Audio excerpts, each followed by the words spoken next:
Bonjour à toutes et à tous et bienvenue dans cette nouvelle vidéo comme chaque fin de mois, la vidéo des sorties littéraires du mois suivant. Enfin ça c'est ce que je dis d'habitude car nous sommes le 1er décembre, au moment où je tourne et même normalement au moment, bon je vais y arriver, où la vidéo sort.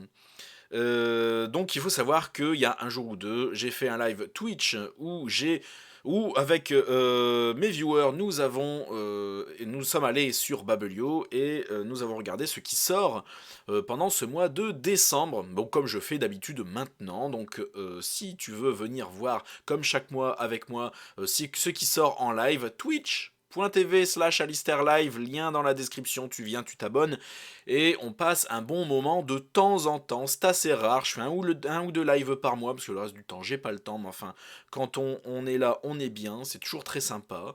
On regarde ce qui sort, on fait des commentaires, on donne notre avis, on papote, on discute et on passe un très bon moment. Donc n'hésite pas à venir me rejoindre sur Twitch le peu de fois où je fais des lives. Je vous avoue quand même que ce mois de décembre, il n'y a pas grand chose à se mettre sous la dent. Les vidéos que j'ai sélectionnées, c'est vraiment, j'allais dire, en désespoir de cause. Il n'y en a aucun qui m'intéresse vraiment. Donc évidemment, la sélection que je fais, c'est pas les plus grosses sorties, c'est ce qui m'intéresse moi. Selon mes goûts, c'est très personnel comme sélection. Parce que j'aime voilà tout ce qui est polar, thriller, roman noir et compagnie, tout ce qui meurt, tout ce qui fait peur, voilà. Tout ce qui rend fou, tout ça, tout ça. T'as compris. Et aussi les mangas, les fantaisies fantastiques, ça peut arriver aussi. Je suis assez large. Mais vraiment plus typé polar thriller, tu vois. Si tu me découvres, généralement, on sait jamais avec cette vidéo. Donc voilà, ce que je sélectionne, c'est ce qui a titillé mon intérêt, ma curiosité. Pas que je lirai forcément, ni qui rentrera ni dans ma palle, ni dans ma wishlist, mais ce qui me fait dire tiens, c'est intéressant. Minimum. Et donc, ouais, donc on a vu avec mes joueurs, il y a un jour ou deux, que je crois que c'était mardi soir dernier, ouais. Je fais le live, il y a 2 jours donc. Pas grand chose, hein. Il y a vraiment pas grand chose. Une de mes viewers m'avait dit, je l'ai faite, ma vidéo, enfin je sais plus, je crois qu'elle a fait un live, enfin elle a regardé, et elle m'a dit, y a rien, je te préviens, y a rien. Et effectivement, il n'y a rien. Et bon, j'ai fait une sélection quand même. J'ai été capable de produire quelque chose. Et donc commençons. Parce que ça fait beaucoup trop longtemps que je parle en fait. Alors dans l'ordre de publication, dans l'ordre chronologique, le 1er décembre 2022 aux éditions XYZ, il y a Chaîne de glace de Isabelle Lafortune qui sort. Et donc 7 ans ont passé depuis les événements ayant ébranlé Schefferville, mais Émilie Morin n'a jamais tourné la page. Son obsession pour la métal d'or et autres pilleurs du Nord en mal d'éthique l'a menée à prendre la tête d'une unité spéciale dédiée à ces dossiers et à creuser encore. Faute de résultats probants, ou peut-être justement parce qu'il est sur le point d'en livrer, voilà qu'il sent son soutien politique vaciller. Sa santé mentale également. L'inspecteur Morin a besoin d'une victoire. Pour prouver à sa hiérarchie qu'il avait raison de sonner l'alerte au sujet des minières, pour convaincre Giovanni qu'il a fait le bon choix en endossant l'uniforme, mais aussi pour rebâtir le lien de confiance l'unissant à sa fille de plus en plus distante. C'est du côté de Havre-Saint-Pierre, sur le site de la centrale hydroélectrique La Romaine 1, où un cadavre a été découvert, qu'il sera mis devant le premier maillon d'une chaîne de conséquences, le menant peut-être vers la vérité. J'avoue que j'ai pas pigé grand chose. Les questions de mine. De mine, tu sais pas trop de quoi. Il y a des gens qui viennent, ils minent, il y a un inspecteur. J'avoue que ce résumé m'a un peu perdu. Est-ce que moi qui suis très con, je ne sais pas.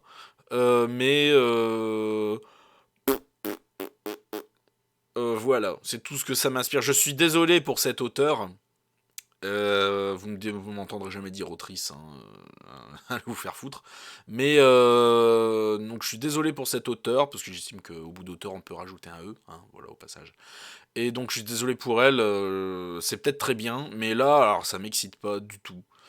La maison d'édition ne m'excite pas non plus. J'ai vu quelques romans de cette maison d'édition là passer et ça m'a pas. C'était pas l'extase quoi. Et donc voilà, je l'ai mis parce que, bon, voilà. Donc ça commence fort, j'ai envie de vous dire. Il y a vraiment... bon. Donc je suis désolé. Donc si jamais vous, ça vous intéresse, voilà, l'auteur c'est Isabelle Lafortune, aux éditions XYZ. Et bah ça sort aujourd'hui, justement, le 1er décembre 2022. Voilà, voilà. Il y a une critique presse, le Journal de Québec, voilà, lisez-la. Bon, à mon avis, c'est pour en dire du bien. Voilà, description intéressante, dialogue bien senti, elle aborde des thèmes, voilà. Si ça peut vous faire une idée. Enfin voilà, moi ça m'excite pas. Ce qui sort également aujourd'hui, 1er décembre 2022, c'est Caréon ou Caréon, je ne sais pas, une aventure au cœur d'un jeu vidéo sans pitié. Alors, en fait, c'est un peu un mélange entre Sword Art Online et du steampunk. Donc, autant vous dire que, pour être très honnête, ça ne m'excite absolument pas. Ça fait même l'effet contraire. En fait, Loïc, alors je sais pas si on dit c'est Shot, S-C-H-O-2-T. Je suis désolé si je prononce mal son nom de famille, si jamais il regarde la vidéo, si jamais il passe. Donc Loïc Shot. Alors j'ai vu passer sur Instagram ce roman, maintes fois, la pub de ce roman. Je me demande même si cette personne n'est pas un de mes abonnés. Je ne sais pas. Il faudrait que je vérifie parce qu'en fait, je l'ai tellement vu passer que je me demande s'il n'a pas fini par s'abonner à moi. Je ne sais pas. Je ne pense pas, mais je sais pas, c'est un nom qui m'est familier. Donc je vais vous lire ça vite fait. Voilà. Année 2030, handicapé à la suite d'un grave accident, Alan peine à entrer dans la vie active et en veut à la terre entière. Pour ses 20 ans, il reçoit en cadeau un jeu vidéo permettant une immersion sensorielle totale grâce à une interface de nouvelle génération. Donc en gros c'est SAO ou Log Horizon pour ceux qui ont les refs. Si vous ne les avez pas, démerdez-vous. Une fois connecté, il retrouve son autonomie oubliée et va alors s'inventer une existence virtuelle dans l'univers de Caréon. Je dis Caréon, hein. Un pays sombre et impitoyable en pleine révolution industrielle. Donc c'est steampunk, quoi. Mais le jour où il croise la route de la tyrannique reine Seozara, son sort bascule à tout jamais. Plongé dans un monde steampunk en réalité augmentée dans lequel cohabitent des joueurs de tous âges, des intelligences artificielles au caractère bien trempé et une faune mécanisée primitive. Donc le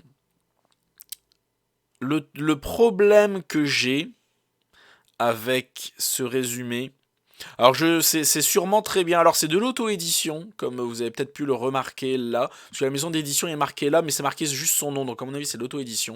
Vous pourrez le trouver sur Amazon si jamais ça vous intéresse. Enfin bah, là c'est marqué là, Cultura, écoutez, ça m'étonnerait. Amazon c'est le plus simple. Dans tous les cas, pour vous, pour les auto-éditer même. Il y a une critique par contre, je veux bien aller voir. Alors oui, c'est Lecteur Fou, donc lui qui me suit réellement, on se suit sur Insta. Bon, salut Lecteur Fou, je ne connais pas ton prénom. Et que j'apprécie beaucoup. D'ailleurs, abonnez-vous à l'Instagram de Lecteur Fou, voilà, qui fait des très bonnes chroniques, très bien écrites. J'apprécie beaucoup ce chroniqueur. Donc allez-y, c'est une valeur sûre. D'ailleurs, il a chroniqué Dirty Work qui a fait une excellente chronique. Donc c'est pour ça que j'ai appris. Voilà, ça joue. Ça joue. Et donc oui. Donc je suis sûr que c'est très bien, mais pour moi, là, le résumé, ça manque d'enjeu pour que ça m'excite. Mais pourquoi pas? Alors, le livre qui me... Alors, si d'aventure, dans le choix que j'ai fait, je devais absolument en lire un, c'est celui-là que je choisirais. Donc, alors, oui, pour redire Caréon, voilà, le 1er décembre, c'est sorti aujourd'hui, allez-y. Si l'univers steampunk mêlé à du jeu vidéo, ça vous excite, allez sur Instagram, je suis sûr qu'il a un Instagram. Allez sur Amazon, je suis sûr qu'il est sur Amazon. Et n'hésitez pas, c'est un auteur auto-édité, donc soutenez-le si vraiment ça vous intéresse, c'est très important. Donc La Forêt des Assassins de Mathieu Bertrand aux éditions donc M+. M+ édition. Il a déjà 6 critiques, donc 6 services presse. Donc ça sort également aujourd'hui, 1er décembre 2022. Et ça a l'air d'être plutôt bien noté.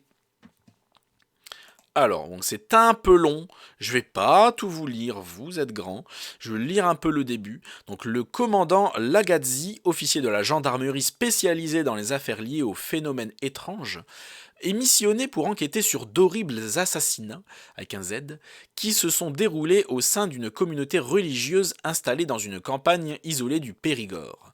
Elle va rapidement réaliser que la forêt voisine sert de toile de fond à des meurtres et des disparitions inexpliquées. J'imagine que les dates d'en dessous, c'est, voilà, il s'est passé des bails chelous à ces dates-là, dans cette forêt-là. Et 2022 en dessous, oh là là, le commandant Lagazzi mène l'enquête, voilà. Donc ultimement, si on me dit ah tu dois absolument en lire un parmi ta sélection, ce serait celui-là. Parce que peut-être que voilà. En vrai, pourquoi pas. En vrai, pourquoi pas. Alors, vous pensez bien que si je cale un manga... Oula, non. Que nenni, oui, je veux vraiment fermer. Barre-toi. Désolé. Donc, si vraiment... je mets un manga dans ma sélection, c'est que vraiment il n'y a rien. Parce que d'habitude, je ne mets pas de manga. À moins que ce soit vraiment un tome 1 et une sortie qui m'excite énormément. Ce qui peut arriver. Mais non, mais sinon, pas du tout, quoi. Là, j'ai choisi Mashle. Alors, je suis désolé, j'ai pas le visuel. Malheureusement. Mais ceux qui me connaissent déjà ont vu ma vidéo sur Mashle, parce que ce sont des bons viewers fidèles. Et savent ce que c'est, et savent que c'est bien, parce que là je peux même pas vous dire ce que c'est. C'est entre One Punch Man et Harry Potter, c'est un manga voilà, humoristique second degré, qui est vraiment très bien, qui est très intéressant, qui reprend ce qu'il y a de meilleur de One Punch Man et de pire dans Harry Potter, et ça forme un manga hilarant, avec des vrais enjeux et des vrais bails, et c'est impressionnant. Moi j'aime beaucoup. J'aime beaucoup Mashle, intéressez-vous à ce manga, parce qu'il est vraiment très bien. Descendre sur... Ouais, donc ça sort, je l'ai pas dit, le 7. On avance un peu dans le temps, tout ne sort pas le 1. Quoiqu'il y a beaucoup de choses qui sortent le premier. Le 7 décembre. Pour ceux qui suivent les actualités manga. Descendre sur tes mains de Nora Lake aux éditions Hurlevent. Angleterre, fin 19e siècle, une jeune orpheline recueillie par un étrange tuteur. Un manoir lugubre prenant des racines au cœur de la forêt, des amours scandaleuses, des portes qui s'ouvrent et d'autres qui restent closes, une partie d'échecs qui s'éternise. Au-delà des apparences, la danse peut s'avérer macabre. Avertissement, sexe sans violence, suicide. Alors ce résumé me dérange énormément, parce qu'en fait ça raconte absolument rien. On sait que c'est en Angleterre fin 19e, une jeune orpheline qui a un tuteur chelou, mais c'est tout. Et c'est quoi l'histoire? Qu'est-ce qui lui arrive? Il va se passer quoi? C'est quoi de... On sait pas. Donc en fait, si ça se trouve, c'est très bien. Si ça se trouve, c'est vrai, c'est un super livre, et si je le lis, je vais peut-être surkiffer, peut-être. On ne peut pas savoir, mais je pense que je ne le saurai jamais. Parce que le résumé ne me titille pas, quoi. Pour moi, c'est tellement obscur que, ben, moi, c'est le genre de résumé, je me dis pas, ouh là là, ça a l'air trop bien, parce qu'il y a des gens qui font ça. Je lis ce genre de trucs en mode, oh là là, ça a l'air mystérieux, ça a des belles promesses, ouais, mais sauf que moi, j'ai trop de bouteilles pour prêter attention à ce genre de promesses, donc ce sera un non. Mais pour ceux que ça intéresse, allez-y. Et le dernier, parce que je n'en ai retenu que 6, d'habitude j'en retiens une quinzaine, c'est formidable. Des voisins ordinaires de Tommy Parson. Chez After Real Edition. Donc je vais vous lire vite fait la quatrième, voilà, qui est pas trop longue. Lana et Roman qui veulent fuir la vie citadine. Prenez une adorable maison, des voisins charmants, des sourires, la recette du bonheur, en apparence seulement. Alors pourquoi Lana se sent-elle si mal à l'aise? Est-ce parce qu'un meurtre a été commis dans leur si belle maison? Ou est-ce à cause de ce que Lana et Roman ont laissé derrière eux? Et leurs voisins si charmants ont-ils montré leur vrai visage? C'est bien connu, l'enfer n'est jamais loin du paradis. Vous ne pourrez plus lâcher ce thriller psychologique, plein de rebondissements. Les fans de Liane Moriarty et Lisa Jewell vont adorer. Donc voilà, je vais pas aller plus loin. Donc moi, Liane Moriarty et Lisa Jewell, alors c'est un avis très personnel. Voilà, ce n'est que mon avis. Mais pour moi, Liane Moriarty et Lisa Jewell, c'est complètement éclaté, au sol, fracassé. Donc, si on commence à comparer ça avec ces deux auteurs-là, comment vous dire que ça m'intéresse pas. Donc pourquoi tu l'as retenu, vous me direz. Bah je t'invite à re-regarder le début de la vidéo et je donne les raisons. Pourquoi je mets ce genre de truc. Parce que ça ne m'excite pas du tout. En live, justement, mardi soir, j'ai dit ça me fait penser à la série qu'ils ont passée sur TF1 il y a quelques semaines, là. Vous savez, le couple qui vient d'emménager, puis ouais, qui vient d'emménager, ils sympathisent, c'est ça, avec les voisins d'en face. Et ça tourne en touze régulière. Et en fait, ensuite, ils se rendent compte qu'ils sont chelous et il commence à y avoir des bails obscurs. Bah, à mon avis, ça m'a fait penser à ça. Je me dis, ça se trouve, c'est ça, mais sur fond de meurtre. C'est trop... Moi, ça me désespère. Enfin bon, ceux qui aiment Tony Parsons, parce que bon, il me semble qu'il a fait quelques romans, ceux qui sont fans, qui aiment Liane Moriarty, Lisa Jewell, parce que ça doit exister. Euh, je suis méchant dans cette vidéo, mais je suis désespéré. Eh bien, vous pouvez l'acheter. Voilà, ça sort le 16 décembre 2022. Il fait 388 pages chez After Real Edition. Donc voilà, pour résumer, en étant très rapide, Chaîne de glace d'Isabelle Lafortune chez XYZ, Caréon auto-édition, intéressez-vous aux auteurs auto-édités, c'est important. Pour ceux qui font de la qualité, parce que voilà, ça existe. La forêt des assassins de Mathieu Bertrand chez M+ Édition, voilà. Machel tome 12, pour ceux qui aiment les mangas. Descendre sur tes mains, voilà. Le résumé le plus foireux de la Terre, mais enfin bon, un moment, si ça vous excite, intéressez-vous à ça. Et Tony Parsons pour les fans de cet auteur. Allez-y, foncez. Moi, ça me dit rien non plus. Il y a vraiment que celui-là qui pourrait m'exciter un peu, voilà, enquête sur fond d'histoire un peu. Voilà, ça parle d'alchimie, ça parle, voilà, de religion. Pourquoi pas? Pourquoi pas? Pourquoi pas? Eh bien, merci à tous d'avoir regardé ma vidéo jusqu'au bout et de m'avoir supporté en train de râler parce qu'il n'y a rien. Mais c'était vraiment... je suis désespéré ce mois-ci. Mais je me souviens que décembre 2021, l'année dernière, quand j'ai fait cette vidéo, eh bien, j'ai râlé également, comme quoi il n'y avait rien. Mais il y avait quand même, en décembre 2021, plus de choses que là, en ce décembre 2022. J'ai quand même trouvé plus de choses. Il faudrait que je re-regarde la vidéo pour en être sûr. Enfin, au final, on s'en fout. Donc n'hésite pas à liker la vidéo, à t'abonner à ma chaîne si ce n'est pas déjà fait, à la partager partout où tu voudras, mettre un commentaire sympa et venir t'abonner à mon Facebook, Les Romans Noirs d'Alistair. C'est un groupe où tout le monde est ouvert, tout le monde peut donner son avis sur des livres tant que c'est suffisamment étoffé. Tu es un auteur, viens faire ta pub. Comme ça, il n'y a pas de jour particulier, tu viens, tu fais ta pub, ça fait plaisir, tu es un chroniqueur, viens faire ta chronique sur Facebook, pareil, à outrance, ça me fait plaisir aussi, même si j'ai pas beaucoup d'abonnés. Mon Instagram aussi, les Polars d'Alistair.